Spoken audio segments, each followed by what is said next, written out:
I've lived a life that's full. It was a sweltering summer night in 1976. Elvis Presley had just finished a blazing show in Las Vegas. The cheers still echoed in his ears as his sleek black Cadillac convoy pulled up to the Hilton Hotel, his usual residence during performances. The hotel gleamed in neon lights. Hallways lined with red velvet carpet. Elvis entered the lobby, his glittering white jumpsuit still damp with sweat. A scarf draped loosely around his neck. He smiled, signing a few posters for lingering fans, nodding politely to the staff. It seemed like another ordinary night after the spotlight. But then, the smell of smoke drifted through the air. Elvis frowned, glancing toward the stairwell. A thin grey plume curled upward from the fourth floor. "My God," he muttered. Suddenly, screams echoed down the hallway. Fire, panic erupted. Guests rushed into the lobby, shoes pounding, children crying, staff shouting, alarms blared. Yet amid the chaos, Elvis froze, eyes locked on the smoke thickening above. A staff member ran to him, shouting, "Mr. Presley, please take the exit. It's dangerous." But Elvis didn't move. He heard it clearly, a faint cry for help. Hidden beneath the crackle of flames, a child's voice, weak and trembling. "Help, somebody. Help." The world seemed to stop. Firefighters had not yet arrived. Staff were busy evacuating guests. Elvis clenched his fists and then bolted toward the smoke-filled stairwell. "What are you doing?" a bodyguard cried.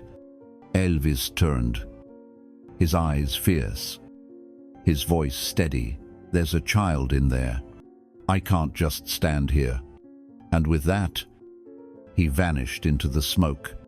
The stairwell burned with heat, choking him with thick air. Elvis pulled his scarf over his mouth, gripping the railing with his free hand. The cries grew louder. At the fourth floor, he found the hall engulfed in smoke, flames devouring a door, and at the far end a little girl, clutching a ragged doll, eyes wide with terror. "My God," Elvis whispered. Without hesitation, he charged forward, wrapping the scarf around the child, scooping her up into his arms. She wailed, clinging to his neck. Elvis rasped, his voice raw but calm. "Don't be afraid. Honey, I've got you." The flames roared. Smoke thickened. Elvis shielded her with his body, forcing his way back through the stairwell. Each step was a battle, the heat scorching his skin. But he did not stop. When Elvis burst back into the lobby with the child in his arms, the crowd fell silent. Then a woman screamed, "My baby, oh God, my baby." He placed the girl into her mother's trembling arms. They clung to each other, sobbing. The lobby erupted in applause and tears. Elvis collapsed to his knees, coughing violently, eyes red, scarf singed at the edges. But when he saw the girl safe, he smiled a weary, radiant smile. That night, the news spread across Las Vegas like wildfire. And within hours, America knew Elvis not only saved with his music, he saved with his actions. Only hours after the fire at the Las Vegas Hilton, the first photographs appeared on local front pages. Elvis Presley, kneeling in the hotel lobby, his face smeared with ash, his white scarf singed, his eyes red from smoke yet smiling wearily as he looked at the child safe in her mother's arms. That image swept across America. The Las Vegas Sun ran the headline, "Elvis Presley, not just the king of music, but a hero in life." Within a day, The story spread far beyond Nevada. National television replayed shaky 8mm footage shot by a guest, Elvis, disappearing into the smoke. Then re-emerging with a child in his arms, millions watched in stunned silence, many weeping as if they themselves had stood in the hotel that night. Letters and flowers poured into Graceland and the Hilton. A father wrote, "Mr. Presley, I've never listened to your music, but last night, when I saw you run into the fire for a stranger's child, I knew your music doesn't just live in your voice, it lives in your heart." Veterans compared Elvis's courage to that of soldiers. A Marine wrote, "People call us heroes. But last night, the hero was you. You did what many of us might not have dared risk your life for someone you didn't know." The story grew so big that the White House responded. A presidential spokesman praised the act, calling it a human example for all of America. Meanwhile, fan clubs worldwide held candlelight vigils for the fire victims, and in gratitude to Elvis, photographs of hundreds of candles glowing outside Graceland appeared in the New York Times, spreading the story further. Most of all, the little girl Elvis saved, her name was Emily, became the heart of the narrative. In interviews, her mother sobbed, "If not for Elvis, I would have lost my daughter forever." That night, he wasn't a star. He was our angel. Emily, only 8 years old, shy in her mother's arms, told reporters softly, "I remember Elvis held me so tight. He said, 'Don't be afraid. Honey, I'll get you out.' I think maybe he really was Santa Claus." America fell silent at those words.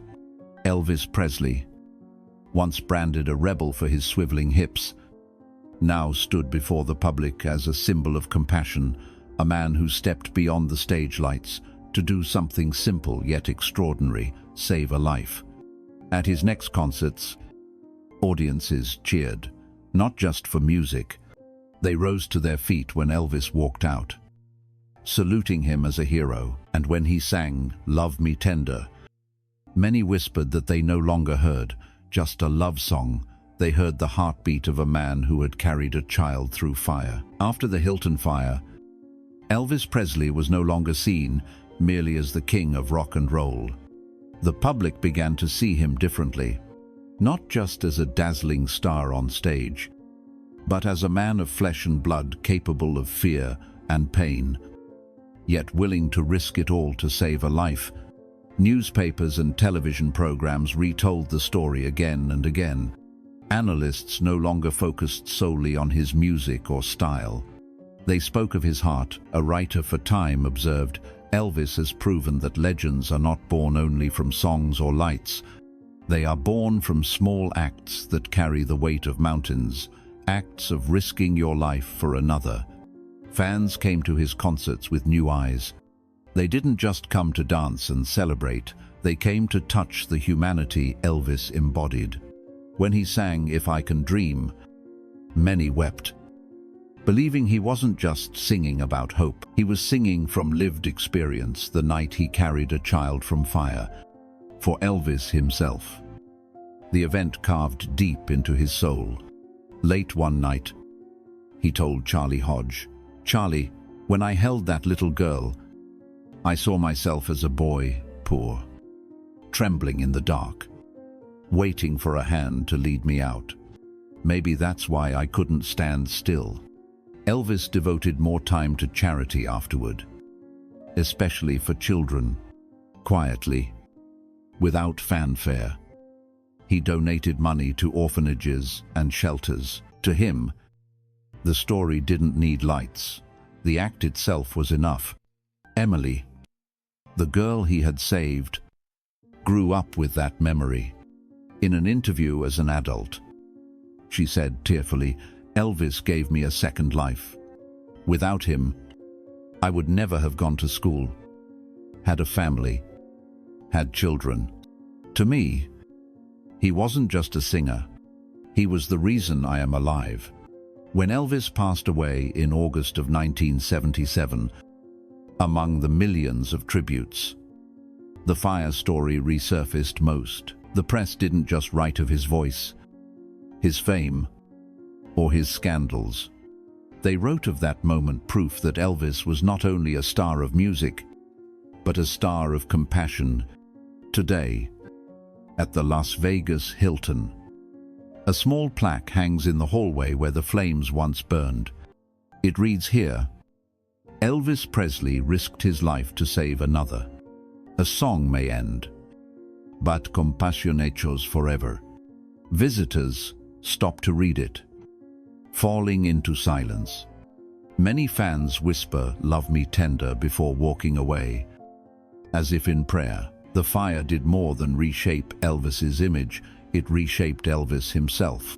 From that night on, he understood that the true legacy of an artist is not in records sold, but in the moments when he does something for another human being.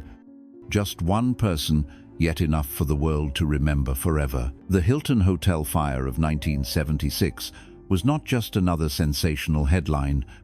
It became part of Elvis Presley's legacy, a legacy measured not in records sold or sold-out arenas, but in the weight of a human act of compassion. People still recall Elvis for his timeless hits, "Love Me Tender," "Can't Help Falling in Love," "Suspicious Minds."